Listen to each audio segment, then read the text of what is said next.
das 1000 cores e o botón da xustiza.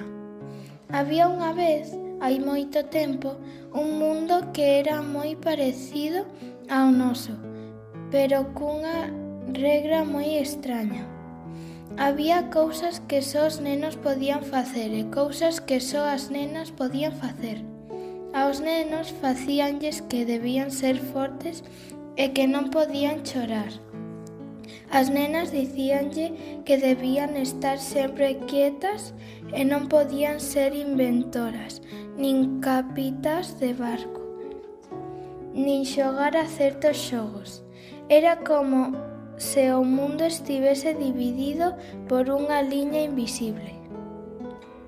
Unha cidade moi grande había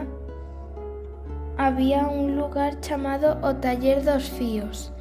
Ali traballaban moitas mulleres valentes cosendo teas sen parar. Pero había un problema. Traballaban moitísimas horas. O lugar estaba escuro e pagábanlles moito menos que aos homes por facer o mesmo traballo. Un día, unha muller chamada Valentina púxose en pé e dixo: "Isto non é xusto. As miñas ideas valen o mesmo, o meu esforzo vale o mesmo e os meus soños son igual de grandes." As súas compañeiras mirárona e unha a unha levantáronse tamén. Decidiron saír á rúa para contarlle ao mundo que todos mereceremos as mesmas oportunidades sen importar se somos nenos ou nenas.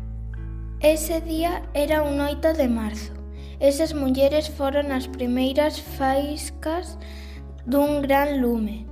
Aos poucos, en todo o mundo, máis mulleres uníronse. Querían votar, que é como elexir o capitán do equipo. Querían ir á escola e querían que as súas voces se escoitasen tan forte como un trono. A este movemento chamárono 8M. Hoxe en día, o 8 de marzo é como un gran recordatorio.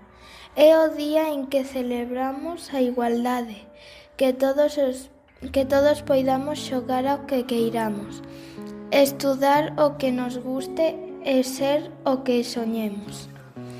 O respecto, que ninguén é mellor que ninguén.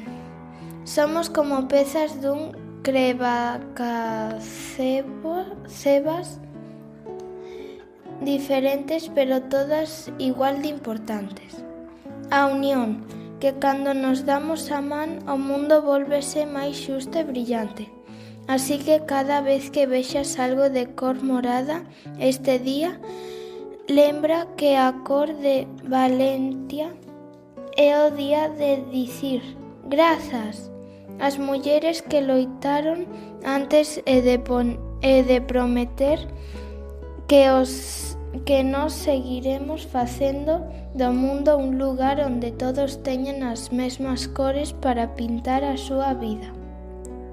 Nota para os pequenos: ser valente non é non ter medo, senón dicir: iso non é xusto, cando algo non está ben.